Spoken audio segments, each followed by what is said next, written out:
जादुई बैंगन खेती। कड़ी धूप में महेश अपने बैंगन के खेत में खाद डालकर पानी डाल रहा था और उसे उपजाऊ बनाने के लिए कुछ दिनों से कड़ी मेहनत कर रहा था। ये क्या, इतने दिनों से सोच रहा हूँ कि अच्छे बैंगन आ जाए तो बाजार में बेच दूंगा। इतने दिन से घर में ठीक से किसी ने कुछ भी नहीं खाया है और माँ की दवाई का भी समय हो गया है और सिर्फ इतने ही बैंगन आए हैं खेत में। अब मैं सरपंच जी को क्या दूंगा और बाजार में क्या बेचूंगा? हे भगवान, मुझ पर अपनी थोड़ी दया दृष्टि डालो। ऐसा कहकर महेश फिर से अपने खेत में काम करने लगता है और आए हुए 10-20 बैंगनों को इकट्ठा कर लेता है। इतने में सरपंच एक आदमी के साथ आता है जो कि सरपंच के सर पर छाता पकड़े हुए था। अरे महेश, तुम्हारा पूरा महीना हो चुका है, बैंगन तो 20 दिन में आ जाते हैं। कहाँ है मेरे बैंगन? तुमने मुझसे इतने सारे पैसे लिए हैं इस बैंगन को खेत में लगाने के लिए। तुमने वादा किया था या तो पैसे दोगे या बैंगन। अब बैंगन नहीं तो पैसे पेश करो। चलो। साहब, मैं आपके आगे हाथ जोड़ता हूँ, मुझे थोड़ा सा समय और दे दीजिए या फिर इतने बैंगन ले लीजिए क्योंकि सही से खेत उपजाऊ नहीं हो रही है। अरे तेरा तो 2 महीने से यही नाटक चल रहा है और कान खोल कर सुन ले, अब मैं तुझे और पैसे नहीं दूंगा। मैं नहीं जानता कैसे भी करके मेरे पैसे चुका या उतने बैंगनों से भरपाई कर। 1 हफ्ते की तुझे मोहलत दे रहा हूँ। साहब, इतनी जल्दी मैं आपको कैसे पैसे लौटाऊंगा?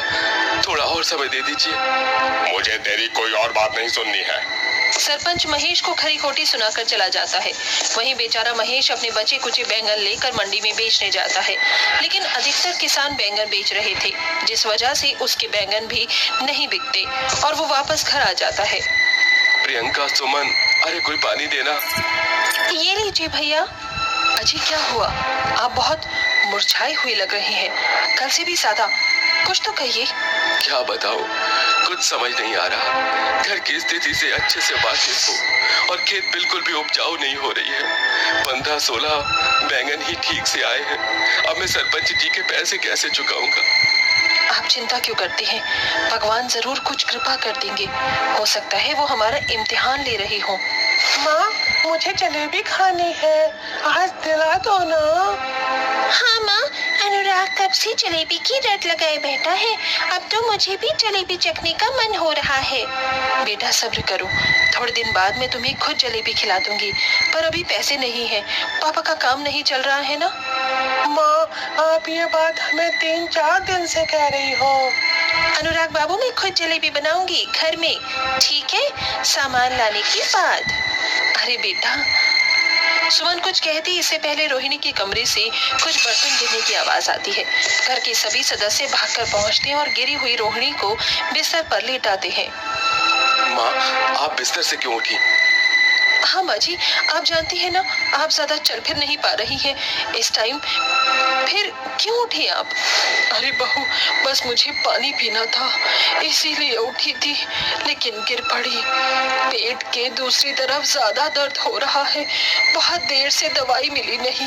भाभी, माँ को ज्यादा तकलीफ ना हो जाए, इसलिए हमने जो पैसे जोड़े हुए हैं उसी से ही एक बार माँ को अस्पताल ले जाते हैं, दवाई भी नहीं है उन पर। हाँ, ये ठीक रहेगा। रोहिणी की बिगड़ी हालत को देखकर घर के सभी लोग उस डॉक्टर के पास पहुंचा देते हैं, जहां उसका पथरी का इलाज चलता है। ऑपरेशन होने के बाद रोहिणी घर वापस आ जाती है, लेकिन कुछ घंटे बाद रोहिणी चल बसती है। इससे घर वालों को बहुत बड़ा धक्का लगता है और महेश पर घर के खर्चे और सरपंच के दिए हुए, जिससे वो घर छोड़कर चला जाता है। इस बात से सुमन बिल्कुल बिखर जाती है।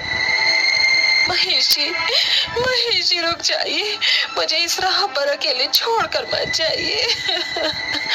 भाभी, खुद को संभालिए, मैं आपके साथ हूँ। प्रियंका, क्या संभालूं मैं तुम्हारे भैया के बगैर दोनों बच्चों का कैसे ख्याल रखूंगी? सरपंच के पैसे तो चुकाने पड़ेंगे और माँ जी भी नहीं रही अब। भाभी, मैं आपके साथ मिलकर खेत में दोबारा मेहनत करूंगी, क्या पता बैंगन उग जाए और हम सरपंच के पैसे चुका दें। चलिए वहीं चलते हैं, अभी शाम के 4 बजे हैं। बच्चों, तुम दोनों यहाँ से कहीं मत जाना, हम अभी आते हैं। ठीक है बुआ। फिर दोनों ननंद भाभी खेत में जाकर दोबारा खाद डालने की प्रक्रिया करते हैं। कुछ देर बाद एक विकलांग व्यक्ति बैसाखी से गुजरता है तो गिर पड़ता है। तभी ननंद भाभी मिलकर उस व्यक्ति को बैठाते हैं। भाई साहब, आप ठीक तो हैं? इतनी बुरी दशा में आप कहाँ जा रहे थे? अब क्या बताऊं, मैं बेचारा गरीब खाने के लिए इधर उधर भटक रहा हूँ तो पत्थर से टकरा कर गिर पड़ा अभी। हाँ, आप परेशान मत होइए, हमारे घर चलिए, हम आपको खाना खिलाते हैं। भाभी, 2 बैंगन पड़े हैं, उसी का भरता बना देती हूँ मैं, आप आइए। घर जाकर ननंद भाभी उस विकलांग व्यक्ति को बचे हुए 2 बैंगन का भरता बनाकर खिलाती है, उनकी सेवा करती है। तभी खुश होकर वो एक देवता के रूप में आ जाते हैं। सुमन और प्रियंका, मैं तुम दोनों से अत्यंत प्रसन्न हूँ। तुम में दया दृष्टि के भाव है। एक अनजान व्यक्ति होने के बाद भी तुमने मेरी सेवा की, मुझे खाना खिलाया, इसलिए तुम अपनी परीक्षा में पास हुए। दरअसल मैं गरीब लोगों की मदद करता हूँ और फलस्वरूप तुम्हें आशीर्वाद देता हूँ कि तुम्हारा बैंगन का बंजर खेत एक जादुई बैंगन के खेत में बदल जाए। और याद रखना, ये कभी खराब नहीं होगा और एक तोड़ते ही दूसरा आ जाएगा। भगवान, आपका बहुत बहुत शुक्रिया, आपकी जय हो। ये सुनते ही वो देव रूपी अवतार अंतर ध्यान हो जाता है, जिसके बाद नंद भाभी वापस अपने खेत पर जाते हैं, जहाँ ढेर सारे जादुई बैंगन को देखकर वो आश्चर्यचकित हो जाते हैं। अरे प्रियंका, तुम देख रही हो कितने सारे बैंगन हैं। मैंने कहा था ना, भगवान के घर पर देर है अंधेर नहीं। हाँ भाभी, आपने ठीक कहा, पर अब हमें अपना फल मिल चुका है, हमारे घर की गरीबी खत्म हो जाएगी। मैं इन बैंगनों को तोड़ती हूँ, फिर मंडी में बेचने चलेंगे। मैं भी। जैसे ही सुमन एक बैंगन को तोड़ती है तो सुनहरी रोशनी से दूसरा बैंगन आ जाता है, और ऐसा ही ननंद के साथ होता है। दोनों बहुत खुश थीं और वो एक टोकरी में ढेर सारे बैंगन को इकट्ठा करके बाजार बेचने चली जाती हैं, जहाँ और कम कीमतों में उनके बैंगन जल्दी जल्दी बिक जाते हैं। बैंगन ले लो, बैंगन 20 के 3 किलो, 20 के 3 किलो।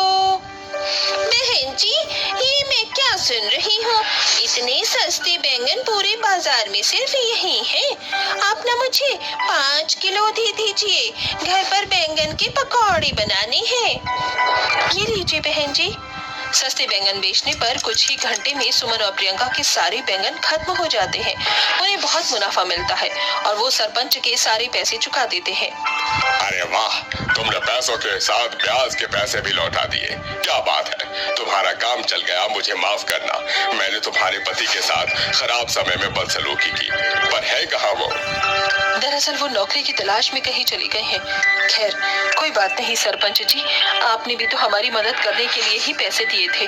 मैं आपके लिए कुछ बैंगन भी लाई हूँ, ये लीजिए, बहुत स्वादिष्ट है। जरूर जरूर। इसके बाद सुमन फिर से अपने जादुई बैंगनों के खेत से जादुई बैंगनों को तोड़ती है।